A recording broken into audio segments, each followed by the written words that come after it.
ओम। दृष्टांत का टाइटल है सतो रजो तमो तीनों गुणों से ऊपर। एक बार ढलती शाम के समय एक यात्री जंगल से गुजर रहा था। 3 चोरों ने उस पर हमला कर दिया। एक ने उसे रस्सी से बांध दिया, दूसरे ने चाकू निकालकर उसे मारने की तैयारी की, तीसरे ने अपने दोनों साथियों से विनती करी कि इसे छोड़ दो, मारो मत। फिर वो उस यात्री को लेकर, पहले दोनों वालों ने उसे छोड़ दिया, तो तीसरा उसे लेके यात्री को शहर की सरहद तक, सीमा पर छोड़ने आया और उस यात्री से बोला कि भाई मैं अंदर नहीं आ सकता क्योंकि मैं भी एक चोर हूँ और मुझे वहाँ पुलिस पकड़ लेगी, इसलिए यहाँ ही तुमसे मैं विदा लेता हूँ।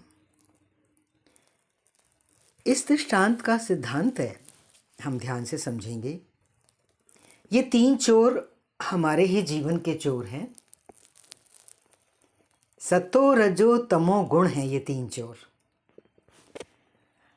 अब देखना ये है कि इनका क्या रोल है हमारे जीवन में।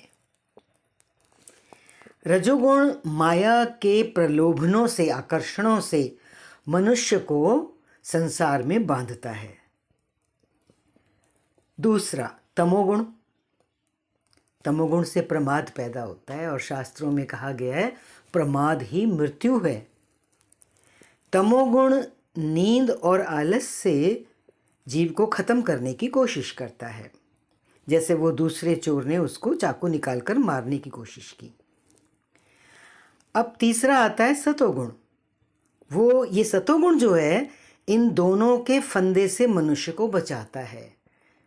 साधक की जैसे ऐसी स्थिति तमोगुण से रजोगुण में और रजोगुण से सतोगुण में आती है, तो रजोगुण और तमोगुण के जो कुप्रभाव हैं उनसे साधक बचता है। अब सतोगुण में आने के बावजूद भी, सतोगुण में स्थिति होने के बावजूद भी साधक आत्मा की मंजिल तक नहीं पहुंच सकता।